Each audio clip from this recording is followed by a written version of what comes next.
السلام علیکم، مسز نوید ہاشمی آپ سے مخاطب ہوں۔ آج جو میں آپ لوگوں کے لیے کہانی لے کے آئی ہوں وہ آپ لوگوں کے ایمان کو تازہ کر دے گی۔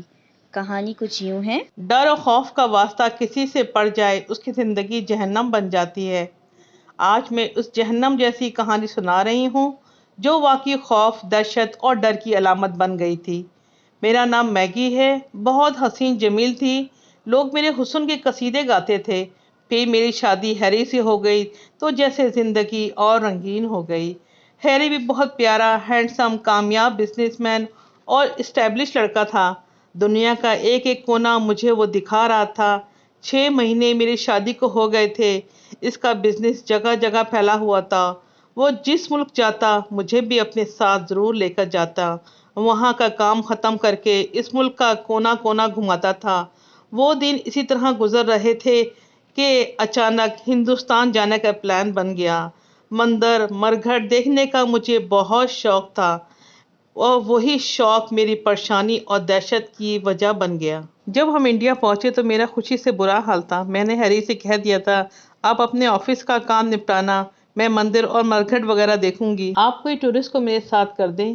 ہیری بولے خیال سے جان، یہاں جن بھوت آصف وغیرہ کی کہانیاں بہت مشہور ہیں۔ میں ان کی بات سن کر ہنس دی اور بولی مجھے وہ آصف دیکھنا ہے اور کہنا ہے آصف آؤ مجھ سے ملو، مجھ سے چمٹ جاؤ، میں اتنی دور سے تم سے ملنے آئی ہوں، اب مجھے واپس نہیں جانے دینا۔ ہیری غصے سے بولے کیا الٹی سیدھی باتیں کرتی رہتی ہو، چپ ہو جاؤ۔ اچھا اب میں چلتا ہوں اور آدھے گھنٹے میں تمہیں ٹورسٹ مل جائے گا۔ میں فریش ہونے چلی گئی۔ فریش ہو کر میں کھڑے کپڑے چینج کر رہی تھی تو کپڑے جگہ جیسے کٹے ہوئے نظر آئے۔ میں حیران رہ گئی یہ کیسے کٹ گئے۔ میں الماری سے دوسرا سوٹ لے کر آئی اور اسے پہنا۔ پھر میں نے اپنے بال آئینے کے سامنے کھڑے ہو کر پن اپ کر رہی تھی تو آئینے میں میرے پیچھے بہت خوفناک چہرہ نظر آیا۔ میری بے ساختہ چیخ نکل گئی، گھومی کہ کون ہے، مگر وہاں کوئی نہیں تھا۔ میں اپنا وہم سمجھ کر جوتی، موبائل، پرس اٹھانے اٹھی تو میری الماری کے پاس میں نے خود کو کھڑے ہوئے دیکھا جو تیزی سے میری الماری کے کپڑے کاٹ رہی تھی، مگر میں تو یہاں کھڑی ہوں، جوتی، موبائل، پرس اٹھائے رہی ہوں، تو یہ کون ہے؟ یہ میری جیسی شکل والی کون ہے؟ میں نے پوچھا کون ہو تم؟ وہ بولی تم نے مجھے انوائٹ کیا ہے، اب میں تمہاری شکل کی اور تم بہت جلد میری شکل کی ہو جاؤ گی۔ ایک دم اس کا چہرہ چینج ہو گیا، اتنا خوفناک، وہی والا جو آئینے میں مجھے نظر آیا تھا۔ میں چیخ مار کر دور جا کھڑی ہوئی۔ میرے قدم دروازے کی جانب بڑھے اور نظر دوبارہ سامنے گئی، مگر یہ کیا، سامنے کوئی نہیں تھا۔ میں کمرے میں اکیلی کھڑی تھی، اس لڑکی کا نام و نشان نہیں تھا۔ اسی وقت میرے موبائل کی ٹون بج گئی۔ میں نے فون اٹھایا، دوسری طرف ٹورسٹ تھا جو مجھے بتا رہا تھا کہ ہیری نے اسے میرے لیے بھیجا ہے۔ میں بھی فوراً اس کمرے سے باہر جانا چاہ رہی تھی۔ میں باہر آئی، ٹورسٹ نے کہا میرا نام دھرم ہے میڈم، میں آپ کو مرگھٹ کی سیر کروانے جا رہا ہوں۔ اس وقت وہاں کافی لوگ اپنے پیاروں کو جلانے کے لیے لے کر آئے ہوں گے۔ میں اس کی باتیں سن رہی تھی مگر گمسم اس کے ساتھ گاڑی میں آ کر بیٹھ گئی۔ وہ مجھے ایک مرگھٹ پر لے کر چلا گیا، وہاں کافی رش تھا۔ وہ یہاں کے رولز اور قوانین بیان کر رہا تھا مگر میرا دماغ صرف میرے کمرے کی جانب تھا۔ وہاں میرے ساتھ کیا ہوا تھا یا میرا وہم تھا، کچھ سمجھ نہیں آ رہا تھا۔ اچانک دھرم بولا میڈم یہ چتا دیکھیں۔ میں نے لاش کی جانب دیکھا جو لکڑیوں میں رکھی ہوئی تھی، وہ ایک لڑکی کی تھی۔ وہ لوگ کچھ پڑھتے ہوئے دائرے کی شکل میں تیل گرا رہے تھے۔ مجھے وہ لڑکی جانی پہچانی لگی، ایسا لگا جیسے میں نے اسے پہلے بھی کہیں دیکھا ہوا ہے۔ یہ کون ہے؟ میں نے اسے کہاں دیکھا ہے؟ یہ سوچتے ہوئے میں آگے بڑھی تاکہ اسے قریب سے دیکھ سکوں۔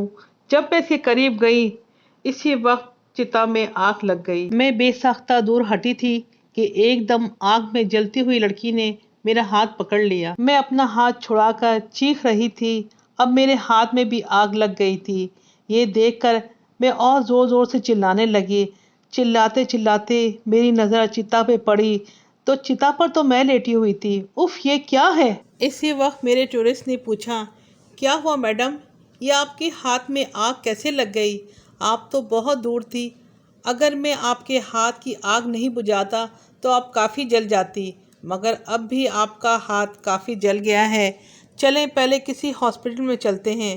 میں نے گھبرا کر اپنے ہاتھ کی جانب دیکھا جو کافی جلا ہوا تھا، مگر تکلیف کا نام و نشان نہیں تھا۔ میں نے کہا نہیں، مجھے ہوٹل چھوڑ دو، کل دیکھوں گی، ابھی میری طبیعت ٹھیک نہیں لگ رہی۔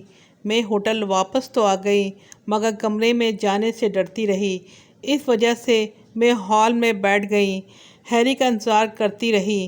ہیری آئے تو مجھے ہال میں بیٹھے دیکھ کر کھل اٹھے، ارے اتنی جلدی فارغ ہو گئی، چلو ڈنر کر کے ہی کمرے میں جاتے ہیں۔ ہم دونوں نے کھانا آرڈر کیا، پھر وہ پوچھنے لگے کہاں کہاں گھومی، باتیں کرتے رہے۔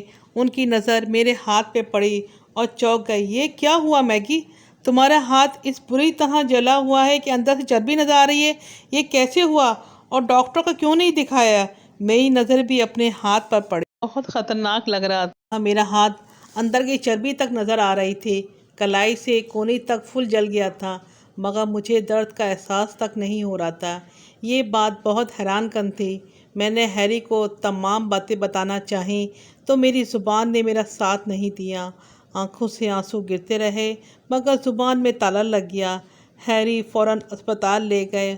انہوں نے میری مرہم پٹی کی اور بولا اگر ایک دن اور گزر جاتا تو شاید میرے ہاتھ کو کاٹنا پڑتا، مگر مجھے درد کیوں نہیں ہو رہا تھا، یہ بات میری سمجھ میں نہیں آ رہی تھی۔ اس خوف اور دہشت بھری کہانی کا دوسرا حصہ ہم آپ کو جلدی شیئر کریں گے۔ اگر آپ کو ہماری کہانی پسند آئی ہو تو پلیز ہمیں لائک، شیئر اور سبسکرائب کریں، نیچے کمنٹ کر کے بتائیں اور بیل آئیکن کو دبانا مت بھولیے گا تاکہ آپ کو ہماری آنے والی ویڈیوز کی نوٹیفیکیشن مل جائے۔ شکریہ۔